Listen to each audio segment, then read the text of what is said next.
Hello friends, welcome back to our channel. ഇന്ന് നമ്മൾ കാണാൻ പോകുന്നത് ഡിമോണ്ടി കോളനി എന്ന തമിഴ് മൂവിയാണ്. മൂവിയുടെ തുടക്കത്തിൽ തന്നെ കാണിക്കുന്നത് രാഘവൻ എന്നൊരു ചെറുപ്പക്കാരൻ താൻ എഴുതിയൊരു തിരക്കഥ പറയാൻ വേണ്ടിയിട്ട് ഒരു പ്രൊഡ്യൂസറിന്റെ അടുത്തേക്ക് പോകുന്നതാണ്. അവൻ എഴുതിയിരുന്നത് ഒരു ഹൊറർ കഥയായിരുന്നു. എന്നാൽ അയാൾ ചെയ്യാൻ ആഗ്രഹിച്ചത് കുറച്ച് ഫൈറ്റും ഡാൻസും ഒക്കെ ഉള്ള തട്ടുപൊളിപ്പം പടമായിരുന്നു. അത് കാരണം അവന്റെ തിരക്കഥ റിജക്ട് ചെയ്തു. അടുത്തതായിട്ട് ഈ രാഘവന്റെ തന്നെ കൂട്ടുകാരനായ സുജിത്തിനെ കാണിക്കുന്നു. അവനൊരു പ്ലംബർ ആയിരുന്നു. എന്നാൽ മര്യാദയ്ക്ക് ഒരു വർക്കും അവന് ചെയ്യാൻ പറ്റിയിരുന്നില്ല. എപ്പോഴും കസ്റ്റമേഴ്സ് അവനെ വഴക്ക് പറഞ്ഞുകൊണ്ടേയിരിക്കും. ആഗ്രഹിച്ച കാശും അവന്റെ ജോലിക്ക് അവന് കിട്ടിയിരുന്നില്ല. അടുത്തതായിട്ട് ഈ രാഘവന്റെ സുജിത്തിന്റെ കൂട്ടുകാരനായ വിമലിനെ കാണിക്കുന്നു. അവന് ഫോട്ടോ എഡിറ്റ് ചെയ്ത് കൊടുക്കുന്ന ജോലിയായിരുന്നു. എന്നാൽ അവന്റെ വർക്കിനെ അവന്റെ കസ്റ്റമേഴ്സ് എപ്പോഴും കുറ്റം പറഞ്ഞുകൊണ്ടിരിക്കുകയാണ്. ജീവിതത്തിൽ ഒരു രീതിയിലും മെച്ചപ്പെടാത്ത കാരണം അവർ 3 പേരും സങ്കടത്തിലായിരുന്നു. ആ വിഷമം മാറ്റാൻ വേണ്ടിയിട്ട് അവർ വെള്ളമടിക്കാൻ ബാറിന്റെ ഫ്രണ്ടിലേക്ക് വരുന്നു. ആരുടെയും കയ്യിൽ ക്യാഷ് ഇല്ല. എന്നാൽ ശ്രീനിയെ വിളിക്കാൻ അവർ പറയുന്നുണ്ട്. ശ്രീനിയാണ് നമ്മുടെ മൂവിയിൽ നായകൻ, ഇവരുടെ ഉറ്റ സുഹൃത്ത്. അവനെ ഫോൺ ചെയ്യുമ്പോഴാകട്ടെ അവൻ വലിയൊരു വീട്ടിലിരിക്കുന്നതാണ് കാണിക്കുന്നത്. പക്ഷെ അത് അവന്റെ സ്വന്തം വീടല്ല.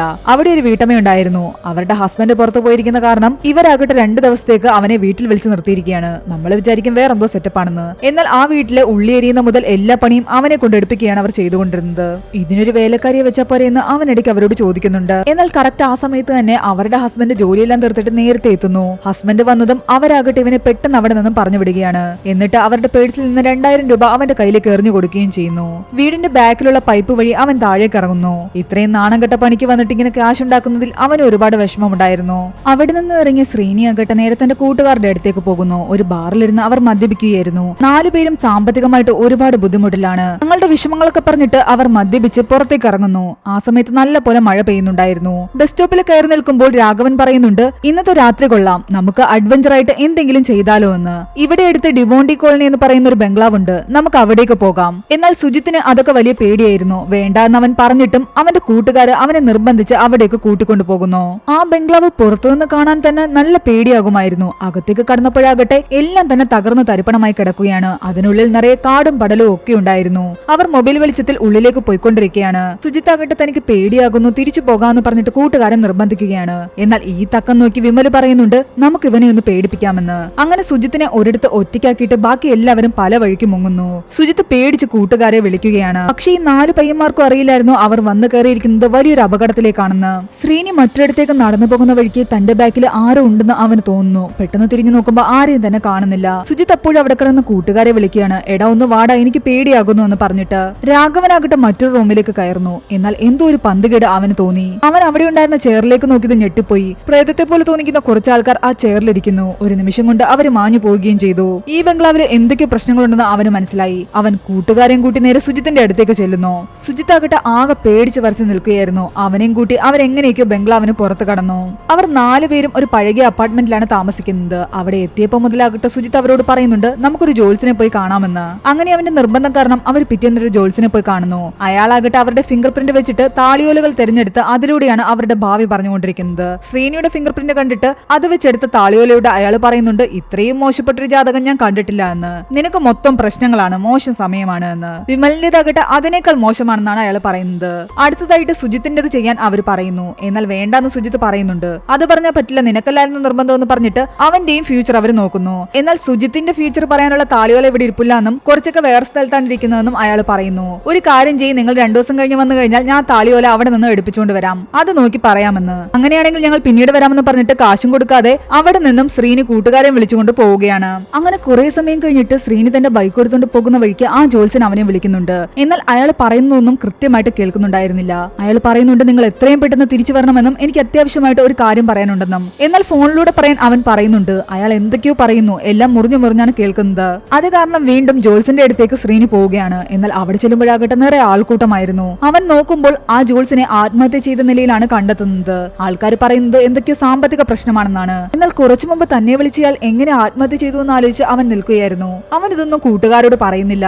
അങ്ങനെ വീട്ടിലെത്തി എല്ലാവരും ഇരിക്കാൻ നേരത്തെ രാഘവനാകട്ടെ അന്ന് പോയ ആ ഡിമോണ്ടി കോളനിയെ പറ്റി ഗൂഗിളിൽ എല്ലാം തന്നെ സെർച്ച് ചെയ്യുന്നുണ്ട്. അതിനെ പറ്റിയുള്ള കുറച്ച് കാര്യങ്ങൾ അവൻ കണ്ടെത്തി തന്റെ കൂട്ടുകാരോട് പറയുന്നു. ഏകദേശം 100 വർഷങ്ങൾക്ക് മുമ്പ് ഈ നഗരത്തില് വലിയ പണക്കാരനായിട്ടുള്ള ഒരു ബിസിനസ്സുകാരനുണ്ടായിരുന്നു. അയാളുടെ പേര് ഡിമോണ്ടി എന്നായിരുന്നു. എന്നാൽ അയാളുടെ വൈഫിന് മാനസിക നില തകരാറിലാവുകയും അസുഖം ബാധിക്കുകയും ചെയ്തു. വീൽ ചെയറിൽ തന്നെ ഇരിപ്പാണ്. അയാൾക്ക് അയാളുടെ വൈഫിനെ ഒരുപാട് ഇഷ്ടമായിരുന്നു. അങ്ങനെ അവളുടെ പിറന്നാളിന് സമ്മാനം നൽകാൻ വേണ്ടിയിട്ട് വലിയ സ്വർണ്ണപ്പണിക്കാരെ എല്ലാം വിളിച്ചിട്ട് അമൂല്യമായിട്ടുള്ള നിധികൾ പതിപ്പിച്ച ഒരു മാല അവൾക്ക് വേണ്ടി പണിയുന്നു. അത് അവൾക്ക് അയാൾ സമ്മാനിക്കുകയും ചെയ്യുന്നുണ്ട്. അയാൾക്ക് രാജ്യത്തിന്റെ പലയിടത്തും ഒരുപാട് ബിസിനസ് ഉണ്ടായിരുന്നു. അതെല്ലാം തന്നെ വിറ്റിട്ട് ഈ ഒരു ഏരിയയിൽ മാത്രം ബിസിനസ് നടത്തി ജീവിക്കാനാണ് അയാൾ ആഗ്രഹിച്ചത്. അപ്പോൾ പിന്നെ അയാൾക്ക് കൂടുതൽ സമയം അയാളുടെ വൈഫിന്റെ കൂടെ ചെലവഴിക്കാം. അങ്ങനെ അതിനു വേണ്ടിയിട്ട് ബാക്കി ബിസിനസ്സുകൾ വിൽക്കാൻ അയാൾ അവിടെ നിന്നൊരു യാത്ര പോകുന്നു. വൈഫിനെ നന്നായിട്ട് നോക്കണമെന്ന് പരിചാരകരെ എല്ലാം തന്നെ ഏൽപ്പിച്ചിട്ടാണ് അയാൾ പോകുന്നത്. എന്നാൽ തിരിച്ചു വന്നപ്പോൾ അയാൾ കാണുന്നത് അയാളുടെ വൈഫിന് എന്തൊക്കെയോ മാറ്റങ്ങൾ ഉള്ളതായിട്ടാണ്. കൂടുതൽ ക്ഷീണിതയായിരിക്കുന്നു. അവളുടെ ശരീരത്തിൽ അവിടെ എവിടെയും ചെറിയ മുറിവുകളുണ്ട്. ഒരു ഡോക്ടറെ വിളിച്ച് കാണിക്കുമ്പോഴാണ് അയാൾ ആ ഞെട്ടിക്കുന്ന സത്യം മനസ്സിലാക്കുന്നത്. അയാളുടെ വൈഫിനെ ആരോ ക്രൂരമായി റേപ്പ് ചെയ്തിരിക്കുന്നു. അവൾ ഇപ്പോൾ പ്രഗ്നന്റ് ആണ്. അവളെ എത്രയും പെട്ടെന്ന് ഹോസ്പിറ്റലിലേക്ക് കൊണ്ടുപോകണമെന്ന് ഡോക്ടർ പറയുന്നുണ്ട്. അങ്ങനെ ചെയ്തു കഴിഞ്ഞാൽ ഇതെല്ലാം പുറം ലോകം അറിയുകയും തനിക്കും തന്റെ വൈഫിനും ഒരുപാട് നാണക്കേടുണ്ടാക്കുകയും ചെയ്യുമെന്ന് ഡിമോണ്ടി പറയുന്നു. തന്റെ വൈഫിന്റെ അവസ്ഥ ദിവസവും മോശമായി കൊണ്ടിരിക്കുന്ന കാരണം അയാൾ തന്റെ ബ്രിട്ടനിലുള്ള മകനെ നാട്ടിലേക്ക് വരുത്തുന്നു. എന്നാൽ കപ്പലിലുണ്ടായ തീപിടുത്തത്തിൽ അയാളുടെ മകൻ മരിക്കുന്നു. അതോടുകൂടി ഡിമോണ്ടി വീണ്ടും കൂടുതൽ ഡിപ്രഷനിലായി. വൈഫിനെ റേപ്പ് ചെയ്തത് തന്റെ പരിചാരകരിൽ ആരെങ്കിലും ആയിരിക്കാമെന്ന് ചിന്തിച്ച് അയാൾക്ക് എല്ലാവരോടും ദേഷ്യം തോന്നാൻ തുടങ്ങിയിരുന്നു. ഒരു ദിവസം ഭ്രാന്ത് പിടിച്ച പോലെ അയാൾ എല്ലാവരെയും വെടിവെച്ച് കൊല്ലാൻ തുടങ്ങി. ഇതറിഞ്ഞ നാട്ടുകാര് ഡിമോണ്ടിയുടെ വീട് കത്തിക്കാൻ വേണ്ടി അവിടേക്ക് വരുന്നു. എന്നാൽ ഇത് മനസ്സിലാക്കിയ ഡിമോണ്ടി അവിടെ ഉണ്ടായിരുന്ന ഒരു വലിയ ഗ്യാസ് സിലിണ്ടറിലേക്ക് വെടിവെക്കുകയും അവിടെ വലിയൊരു ബ്ലാസ്റ്റ് ഉണ്ടാക്കുകയും ചെയ്യുന്നു. ആ വീട് മുഴുവൻ കത്തി നശിച്ചു. ഡിമോണ്ടിയും അയാളുടെ ഭാര്യയും ജീവനക്കാരും എല്ലാം തന്നെ അതിനുള്ളിൽ വെച്ച് വെന്തു മരിച്ചു. ഇതിനെല്ലാം ശേഷം വീണ്ടും ഡിമോണ്ടിയുടെ ആത്മാവ് അവിടെ തന്നെ ഉണ്ട് എന്നാണ് എല്ലാവരും പറയുന്നത്. അവിടേക്ക് പോയ ഒരുപാട് ആൾക്കാർ മരണപ്പെട്ടിട്ടുണ്ട്. എന്നാൽ ഇതിലൊന്നും വിശ്വാസമില്ലാതിരുന്ന ഒരു ഫ്രഞ്ചുകാരൻ ആ ബംഗ്ലാവ് വാങ്ങി പുതുക്കി പണിയാൻ തുടങ്ങി. ഒരു ദിവസം മാത്രമേ ആ ജോലിക്കാർ അവിടെ പണിയെടുത്തിട്ടുള്ളൂ. പിറ്റേ ദിവസം പണിക്ക് വരാത്ത അവരെ തേടി റൂമിൽ പോയി നോക്കിയപ്പോഴാകട്ടെ അവരെല്ലാവരും ആത്മഹത്യ ചെയ്ത നിലയിലായിരുന്നു. പിന്നീട് പണി അവിടെ നിർത്തിയ ശേഷം അതിന് കാവലിന് വേണ്ടി ഒരു ഗാർഡിനെ അവിടെ നിർത്തുന്നു. എന്നാൽ പിറ്റേ ദിവസം അയാളും അയാളുടെ ചെയറിൽ മരിച്ച നിലയിലാണ് കാണപ്പെട്ടത്. ഈ കഥകളൊക്കെ കേട്ടോണ്ടിരിക്കുകയായിരുന്നു ശ്രീനിയും വിമലും. തൊട്ടപ്പുറത്ത് സുജിത്താകട്ടെ നല്ല ഉറക്കത്തിലാണ്. ഈ ഒരു സ്റ്റോറിക്ക് വേണ്ടിയിട്ട് ഞാൻ ഒരുപാട് റിസർച്ചുകൾ നടത്തിയിട്ടുണ്ട്. അതിനിടെ ഒരു അപ്പൂപ്പനാകട്ടെ എന്നോട് പറഞ്ഞിട്ടുണ്ടായിരുന്നു ആ ഡിമോണ്ടി വൈഫിന് വേണ്ടി കൊടുത്ത മാല എടുക്കാൻ വേണ്ടി പലരും അവിടേക്ക് പോയിട്ടുണ്ടെന്ന്. എന്നാൽ അതെടുത്തുകൊണ്ട് പോയവരെല്ലാം തന്നെ മരിച്ചു. ആ മാല തിരിച്ച് ആ ബംഗ്ലാവിലേക്ക് വരികയും ചെയ്തു. പക്ഷെ എനിക്ക് ഈ കഥകളിലൊന്നും തന്നെ വിശ്വാസമില്ലായിരുന്നു. ഇത് കേട്ട് വിമലും പറയുന്നുണ്ട് ഇതെല്ലാം വെറും കെട്ടുകഥകളാണെന്ന്. അത് സത്യമാണോ എന്ന് അറിയാൻ വേണ്ടിയിട്ടാണ് ഞാൻ ഇന്ന് നിങ്ങളെ അവിടേക്ക് കൂട്ടിക്കൊണ്ടുപോയതെന്നും രാഘവൻ പറയുന്നു. ഞാൻ അവിടെ പോയി ആ മാല എടുത്തു എന്ന് പറഞ്ഞിട്ട് അവൻ ബാഗിൽ നിന്നും ആ മാല എടുത്ത് കാണിക്കുന്നു. ഈ മാല കൊണ്ട് വിറ്റ് കഴിഞ്ഞാൽ നമ്മുടെ എല്ലാ പ്രശ്നങ്ങളും മാറും. നമ്മളെല്ലാം കോടീശ്വരന്മാരാകും. ഒരു വർഷത്തിന് ശേഷം നമുക്ക് ഉരുക്കി ഉരുക്കി ഇത് കുറേശ്ശെയായിട്ട് വിൽക്കാം. അത് കേട്ടപ്പോ എല്ലാവർക്കും സന്തോഷമായി. ആ സമയത്ത് അവരുടെ വാതിൽ ആരോ വന്ന് മുട്ടുന്നുണ്ടായിരുന്നു. പേടിച്ചു പോയി വാതിൽ തുറന്നപ്പോഴാകട്ടെ ഫുഡ് ഡെലിവറി ചെയ്യാൻ വന്ന ബോയ് ആയിരുന്നു. ഫുഡും വാങ്ങി അവർ ഡോർ അടിച്ച് അകത്തേക്ക് കയറിയിരുന്നു. പുറത്ത് നല്ല പോലെ കാറ്റ് വീശുന്നുണ്ട്, മഴയുമുണ്ട്. ആരും തന്നെ പുറത്തേക്ക് ഇറങ്ങാൻ പാടില്ല എന്നാണ് ഗവൺമെന്റ് പറഞ്ഞിരിക്കുന്നത്. ഈ ഒരു അന്തരീക്ഷമൊക്കെ കണ്ടിട്ട് വിമലും പറയുന്നുണ്ട് നല്ല വൈബുണ്ട്, നമുക്കൊരു പ്രേതപടം കാണാമെന്ന്. അങ്ങനെ അവർ ലൈറ്റ് ഒക്കെ ഓഫ് ചെയ്യുന്നു. രാഘവൻ നല്ലൊരു പ്രേതപടം ടിവിയിൽ പ്ലേ ചെയ്യുന്നു. പക്ഷെ ടി വി ഓൺ ആയതും അവർ ഞെട്ടിപ്പോയി. കാരണം അവർ ടിവിയിൽ അവരെ തന്നെയാണ് കണ്ടുകൊണ്ടിരുന്നത്. പക്ഷെ അവർ അനങ്ങുന്നത് പോലെ ഒന്നും തന്നെ ടിവിയിൽ അനങ്ങുന്നില്ല. അവർ ശരിക്കും പേടിച്ചുപോയി. ടി വി ഓഫാക്കാൻ നോക്കിയിട്ടും ടി വി ഓഫ് ആകുന്നുണ്ടായിരുന്നില്ല. ഇതെന്തുവാണെന്ന് മനസ്സിലാവാതെ അവർ അങ്ങനെ തന്നെ നോക്കിയിരിക്കുകയായിരുന്നു. അതിനിടെ വിമലിന് യൂറിൻ പാസ് ചെയ്യാൻ തോന്നുന്നു. അവൻ ബാത്റൂമിലേക്ക് ചെല്ലുകയാണ്. യൂറിൻ പാസ് ചെയ്ത് മുഖം കഴുകാൻ കണ്ണാടിയിലേക്ക് നോക്കുമ്പോഴാകട്ടെ അവന്റെ കണ്ണ് മുഴുവൻ വെള്ള കളറായി മാറിയിരിക്കുന്നു. എത്രയൊക്കെ മുഖം കഴുകിയിട്ടും തന്റെ കണ്ണ് ശരിയാകുന്നില്ല. അവൻ പേടിച്ചു നിൽക്കുകയാണ്. ആരോ അവനെ ബാക്കിൽ നിന്നും വലിച്ചെറിയുന്നു. അകത്തുനിന്ന് കൂട്ടുകാരെ വിളിക്കുന്നുണ്ടെങ്കിലും ആരും തന്നെ കേൾക്കുന്നില്ല. കുറെ നേരമായിട്ടും അവനെ കാണാത്ത കാരണം ശ്രീനി വന്ന് ഡോറിന് മുട്ടുന്നുണ്ട്. എന്നാൽ അകത്തു നിന്നും അവന്റെ സൗണ്ട് ശ്രീനി കേൾക്കുന്നു. ഞാൻ ഇപ്പൊ വരാമെന്ന് പറഞ്ഞിട്ട്. പക്ഷെ യഥാർത്ഥത്തിൽ ആ സംസാരം വിമലിന്റേതല്ലായിരുന്നു. വിമൽ അവിടെ അടി കൊണ്ട് താഴെ കിടക്കുകയാണ്. അവിടെ ഉണ്ടായിരുന്ന ഹീറ്ററിന്റെ വയറ് പൊട്ടി താഴെ വീണിട്ട് അതിൽ നിന്നും ഷോക്ക് അടിച്ച് വിമൽ അവിടെ വെച്ച് തന്നെ മരിക്കുന്നു. ഇതൊന്നും തന്നെ അറിയാതെ ശ്രീനി വീണ്ടും രാഘവന്റെ അടുത്ത് പോയി ഇരിക്കുകയാണ്. അപ്പോഴേക്കും കറണ്ട് പോയി. മുകളിൽ നിന്നാകട്ടെ വെള്ളം ഇറ്റിട്ട് വീഴുകയാണ്. അവിടെയൊക്കെ ചോർച്ചയുണ്ട്. ശ്രീനി അവിടേക്ക് ഒരു പാത്രം എടുത്ത് വെക്കാൻ പോകുന്നു. രാഘവനാകട്ടെ അവിടെ ഉണ്ടായിരുന്ന മെഴുകുതിരി എടുത്ത് കത്തിക്കാൻ വേണ്ടി പോവുകയാണ്. അത് മാതാവിന്റെ അരികിലിരുന്ന മെഴുകുതിരിയായിരുന്നു. അവനത് കത്തിച്ചുകൊണ്ട് പുറത്തേക്ക് വരുന്നതും അവന്റെ കണ്ണും വെള്ള നിറമായി മാറി. ഇത് കണ്ട് ആകെ പേടിച്ചു നിൽക്കുകയായിരുന്നു ശ്രീനി. രാഘവൻ നേരെ പോയി ഉറങ്ങിക്കിടക്കുന്ന സുജിത്തിന്റെ കണ്ണിലേക്ക് ആ മെഴുകുതിരി ഉരുക്കി ഒഴിക്കാൻ ശ്രമിക്കുന്നു. ഇത് കണ്ട് ഓടി വന്ന ശ്രീനി ആകട്ടെ അവനെ തള്ളി താഴെയിടുന്നു. ഇതേ സമയത്ത് ആ ടേബിളിലിരുന്ന പെട്രോള് താഴേക്ക് വീഴുന്നുണ്ട്.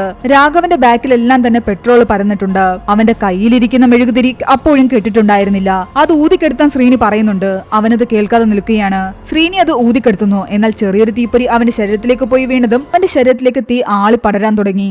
ശ്രീനി അവനെ രക്ഷിക്കാൻ ശ്രമിക്കുന്നുണ്ട്. അടുക്കളയിലേക്ക് വെള്ളം എടുക്കാൻ ഓടിപ്പോയി അവനാകട്ടെ ബാത്റൂമിന്റെ ഡോറിൽ തട്ടി അവിടെ വീഴുന്നു. അവന്റെ തല അവിടെ ഇടിക്കുന്നുണ്ട്. ബാത്റൂമിന്റെ ഡോർ തുറക്കുന്ന അവൻ കാണുന്നത് നേരത്തെ തന്നെ മരിച്ച നമ്മുടെ വിമലിനെയായിരുന്നു. പേടിച്ചു പോയ അവൻ ഓടി വന്ന് അവരുടെ മെയിൻ ഡോർ തുറക്കാൻ ശ്രമിക്കുന്നു. എന്തൊക്കെ ചെയ്തിട്ടും വാതിൽ തുറക്കാൻ പറ്റുന്നില്ല. ഇതിൽ എങ്ങനെയൊക്കെയോ വാതിൽ തുറന്നപ്പോഴാകട്ടെ ഒരു വെള്ള വെളിച്ചം. ആ വെളിച്ചം അങ്ങനെ ടിവിയിലാണ് നമ്മളെ കാണിക്കുന്നത്. ശരിക്കും ഈ നടന്ന സംഭവങ്ങളെല്ലാം തന്നെ അവർ ടിവിയിൽ കണ്ടതാണ്. അവർ 3 പേരും അപ്പോഴും അത് നോക്കി തന്നെ അവിടെ ഇരിപ്പുണ്ട്. അതിനർത്ഥം അവർ ഓരോരുത്തരായിട്ട് മരിക്കുമെന്നാണ് ആ ടിവിയിലൂടെ അവർ കണ്ടിരിക്കുന്നത്. ഇവിടെ എന്താ സംഭവിക്കുന്നതെന്ന് അവർക്ക് മനസ്സിലായില്ല. പേടിച്ചു വരച്ച് വിമൽ പോയി ആ ടി വി ഓഫാക്കാൻ നോക്കുന്നുണ്ട്. പറ്റുന്നില്ല. പ്ലഗ് വലിച്ചൂരിയിട്ടും നടക്കുന്നില്ല. ഉണ്ടായിരുന്നില്ല. പെട്ടെന്ന് അവിടെ ഉണ്ടായിരുന്ന ബൾബെല്ലാം പൊട്ടിത്തെറിക്കാൻ തുടങ്ങി. കറണ്ടും പോയി. ഇതെന്താണെന്നറിയാൻ അവർ ഇലക്ട്രിസിറ്റി ബോർഡിലേക്ക് വിളിക്കുന്നു.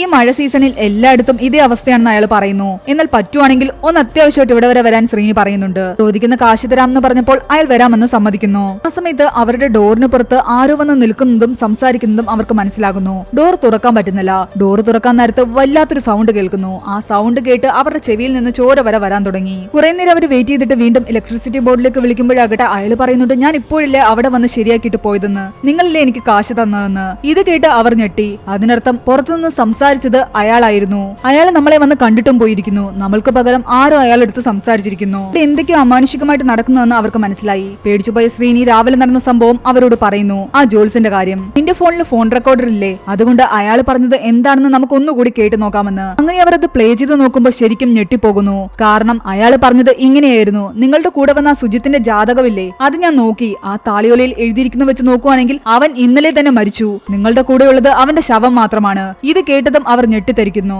തലേന്ന് അവർ ആ ബംഗ്ലാവിൽ പോയ സമയത്ത് അവിടെ വെച്ച് അവൻ പേടിച്ചു മരിച്ചിരുന്നു. ഇപ്പോൾ അവരുടെ കൂടെയുള്ളത് അവന്റെ ശവമാണ്. ഇതെല്ലാം ആലോചിച്ച് അവരൊരു മൂലയിൽ പേടിച്ചു വരച്ചിരിക്കുകയാണ്. രാഘവൻ പറയുന്നുണ്ട്, എന്റെ കയ്യിലൊരു സാധനമുണ്ട്, അത് വെച്ച് ഇവിടെ എന്താണുള്ളതെന്ന് നമുക്ക് കണ്ടുപിടിക്കാം. അവൻ ഒരു ഓജോ ബോർഡ് എടുത്തുകൊണ്ട് വരുന്നുണ്ട്.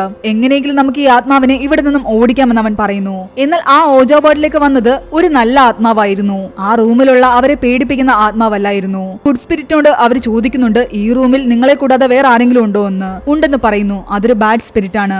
ബാഡ് സ്പിരിറ്റിൽ നിന്ന് ഞങ്ങൾക്ക് രക്ഷപ്പെടാൻ സാധിക്കുമോ എന്ന് അവർ ചോദിക്കുമ്പോൾ ഈ സ്പിരിറ്റ് പറയുന്നത് ഇല്ല എന്നായിരുന്നു. ഇതെല്ലാം കേട്ട് പേടിച്ച് ശ്രീനി പറയുന്നുണ്ട്, ഈ ഓജോ ബോർഡ് കത്തിച്ചു കളയാൻ. അത് പറഞ്ഞതും ആ ഓജോ ബോർഡ് തനിയെ കത്താൻ തുടങ്ങി. കത്തി ഈ ഓജോ ബോർഡ് ഒരു ആരോ രൂപത്തിലായി മാറി. എന്നിട്ട് ഇവർക്ക് ചുറ്റും കിടന്ന് കറങ്ങാൻ തുടങ്ങി. ആദ്യം അത് രാഘവന്റെ നേരെയാണ് ചൂണ്ടി നിൽക്കുന്നത്. ആ സമയത്ത് അവരെ ഞെട്ടിച്ചുകൊണ്ട് ഉറങ്ങിക്കിടന്ന സുജിത്താകട്ടെ എഴുന്നേറ്റ് വരുന്നുണ്ട്. എന്നിട്ട് ഫ്രിഡ്ജിൽ നിന്ന് കുറച്ച് വെള്ളം എടുത്ത് കുടിച്ചിട്ട് അവരെ വല്ലാതൊന്ന് നോക്കിയിട്ട് വീണ്ടും പോയി കിടക്കുന്നു. ആരോ ഇപ്പോഴും രാഘവനെ തന്നെ ചൂണ്ടി നിൽക്കുകയാണ്. അപ്പോഴാണ് അവനൊരു സൗണ്ട് കേൾക്കുന്നത്. തറയിൽ എന്തോ ഒരു ഇരുമ്പ് കഷ്ണം എടുത്തിട്ട് ഇടിക്കുന്ന പോലെ. അവൻ ആ സൈഡിലേക്ക് നോക്കുമ്പോഴാകട്ടെ ഡിമോണ്ടി എന്ന് പറയുന്ന ആ ആളുടെ ആത്മാവ് അവിടെ ഇരിക്കുന്നതാണ് കാണുന്നത്. ഒരു ചെറിയ സെക്കൻഡ് മാത്രമേ അവനത് കണ്ടുള്ളൂ. അവനിത് കൂട്ടുകാരെ വിളിച്ച് കാണിക്കുകയും അവിടെ എന്തോ ഉണ്ടെന്ന് പറയുകയും ചെയ്യുന്നുണ്ട്. എന്നാൽ അവൻ സംസാരിക്കുന്നുണ്ടെങ്കിലും അവന്റെ കൂട്ടുകാർക്ക് ആ സൗണ്ട് കേൾക്കുന്നുണ്ടായിരുന്നില്ല.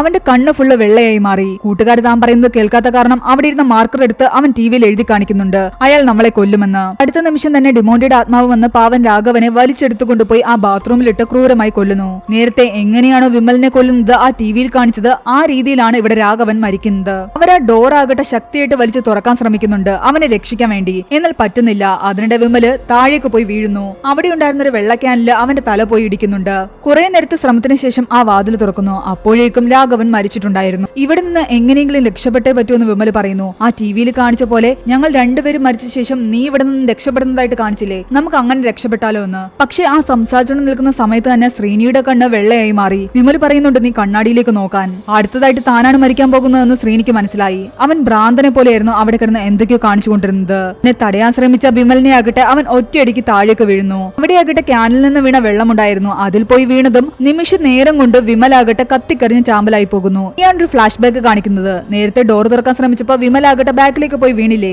ആ സമയത്ത് വെള്ള ക്യാൻ പൊട്ടുകയും അതിൽ നിന്ന് വെള്ളം വീഴുകയും ചെയ്തു. മാത്രമല്ല അവിടെ ഇരുന്ന മൊബൈലാകട്ടെ ഓവനിലേക്ക് വീണിട്ടുണ്ടായിരുന്നു. ആ ഓവനിൽ ചെറിയ ഷോർട്ട് സർക്യൂട്ട് ഉണ്ടാവുകയും അതിന്റെ വയറുമായിട്ട് ചേർന്നിട്ടാണ് ആ വെള്ളം വീണുകൊണ്ടിരുന്നത്. അത് കാരണം അതിൽ ഷോക്ക് ഉണ്ടായിരുന്നു. അങ്ങനെയാണ് ആ വെള്ളത്തിൽ ടച്ച് ചെയ്തതും വിമൽ മരിച്ചത്. എന്നാൽ ശ്രീനി മരിക്കേണ്ട അടുത്താണ് വിമൽ മരിച്ചിരിക്കുന്നത്. അത് കാരണം ശ്രീനിയുടെ കണ്ണ് പഴയ അവസ്ഥയിലായി. അവിടെ നിന്നും രക്ഷപ്പെടാൻ സാധിക്കാതെ ശ്രീനി അവിടെ തന്നെ പേടിച്ചിരിക്കുകയാണ്. എന്നാൽ കുറച്ചു കഴിയുമ്പോൾ ആ റൂമിന്റെ താപനില കുറഞ്ഞുകൊണ്ടേയിരിക്കുകയായിരുന്നു. തണുപ്പ് കൂടി അവിടെയെല്ലാം തന്നെ ഐസ് വ്യാപിക്കാൻ തുടങ്ങിയിരുന്നു. എന്നാൽ ഒരു ഭാഗത്ത് മാത്രം ചൂടുണ്ട്. അത് മാതാവ് ഇരിക്കുന്ന ഭാഗമായിരുന്നു. അത് കാരണം ശ്രീനി അവിടേക്ക് എഴുന്നേറ്റ് പോകുന്നു. ഈ ഒരു ഭാഗത്തൂടെ മാത്രമേ തനിക്ക് രക്ഷപ്പെടാൻ സാധിക്കൂ എന്ന് അവന് മനസ്സിലായി. ഇവിടെ ഒരു ദൈവിക ശക്തിയുണ്ട്. അതിന്റെ പിറകിലായിട്ട് അവൻ ചെറിയൊരു ജനല് കാണുന്നു. ആ ജനല് തല്ലിപ്പൊളിച്ചിട്ട് അതിനുള്ളിലൂടെ പുറത്തു കിടക്കാനാണ് അവന്റെ ശ്രമം. എന്നാൽ ആ സമയത്ത് സുജിത്ത് എഴുന്നേറ്റ് വരുന്നുണ്ട്. എടാ എന്നെ രക്ഷിക്കുക എന്ന് പറഞ്ഞിട്ട് നിലവിളിക്കുന്നു. എന്നാൽ ശ്രീനി പറയുന്നുണ്ട്, എനിക്ക് അങ്ങോട്ട് വരാൻ പറ്റില്ല, വേണമെങ്കിൽ നീ ഇങ്ങോട്ട് വരാൻ. സുജിത്ത് ആദ്യമൊക്കെ നീ ഇങ്ങോട്ട് വാ എന്ന് കെഞ്ചി പറഞ്ഞുകൊണ്ടിരുന്നു. എന്നാൽ അവൻ വരില്ല എന്ന് കണ്ടതും സുജിത്തിന്റെ ഭാവം മാറി. മര്യാദയ്ക്ക് ഇങ്ങോട്ട് വാ എന്ന് പറഞ്ഞിട്ട് ദേഷ്യപ്പെടാൻ തുടങ്ങി. അത് ശരിക്കും സുജിത്ത് ആയിരുന്നില്ല, ആ ഡിമോണ്ടിയുടെ ആത്മാവായിരുന്നു. പേടിച്ചുപോയി ശ്രീനി ആകട്ടെ ആ ജനലിനുള്ളിലൂടെ താഴേക്ക് പൈപ്പ് വഴി ഇറങ്ങുന്നു. എന്നിട്ട് കുറച്ചു ദൂരം പോയിട്ട് ഒറ്റ ചാട്ടം ചാടുന്നു. ചാടി അവന് വലിയ പരിക്കുകളൊന്നും പറ്റിയിട്ടില്ല. പക്ഷെ അവന്റെ വയറ് വല്ലാതെ വേദനിക്കാൻ തുടങ്ങി. അവൻ ഓടിച്ചെന്ന് അടുത്തുള്ള ഒരു ചായക്കടക്കാരന്റെ അടുത്ത് ഈ വിവരങ്ങൾ പറയാൻ ശ്രമിക്കുന്നുണ്ട്. അവിടെ മറ്റൊരാളിൽ നിന്ന് സംസാരിക്കുന്നുണ്ട്. അവൻ കുറെ നേരം ഇവരോട് പറയുന്നുണ്ട്, ഞങ്ങളെ രക്ഷിക്കൂ, അവിടെ എല്ലാവരും അപകടത്തിലാണെന്ന്. എന്നാൽ ഇവർ രണ്ടുപേരും അവനിങ്ങനെ സംസാരിക്കുന്ന ഒന്നും മൈൻഡ് ചെയ്യാതെ അവർ പരസ്പരം സംസാരിച്ചുകൊണ്ട് നിൽക്കുകയാണ്. ദേഷ്യം വന്ന ശ്രീനി ആകട്ടെ അതിലൊരാളെ അടിക്കുന്നുണ്ട്. അവന്റെ കൈയാകട്ടെ അയാളുടെ ശരീരത്തിലൂടെ കടന്നു പോകുന്നു. ഈ ആൾക്കാർക്ക് എന്തുകൊണ്ടാണ് തന്നെ കാണാൻ പറ്റാത്തതെന്ന് ശ്രീനി ചിന്തിക്കുന്നു. അവൻ തിരിച്ചു ഓടിപ്പോയി നോക്കുന്നുണ്ട്. അപ്പോഴാണ് അവൻ കാണുന്നത് അവൻ ആ ജനലിൽ നിന്ന് താഴേക്ക് ചാടിയപ്പോൾ അവിടെ ഉണ്ടായിരുന്ന കോൺക്രീറ്റ് കമ്പിയിൽ അവൻ പോയി വീഴുകയും അവന്റെ വയറ്റിലൂടെ ആ കമ്പി തുളച്ചു കയറുകയും ചെയ്തു. അവൻ മരിച്ചിരിക്കുന്നു. അതവന്റെ ആത്മാവായിരുന്നു. ആകെ തകർന്ന റോഡിൽ തന്നെ ഇരിക്കുകയായിരുന്നു അവൻ. അവന്റെ നേരെ ഒരു ലോറി വരുന്നുണ്ടായിരുന്നു. അത് ഓടിച്ചിരുന്നത് സുജിത്താണ്. അവന്റെ കഴുത്തിൽ ആ ഡിമോണ്ടിയുടെ നെക്ലസും ഉണ്ട്.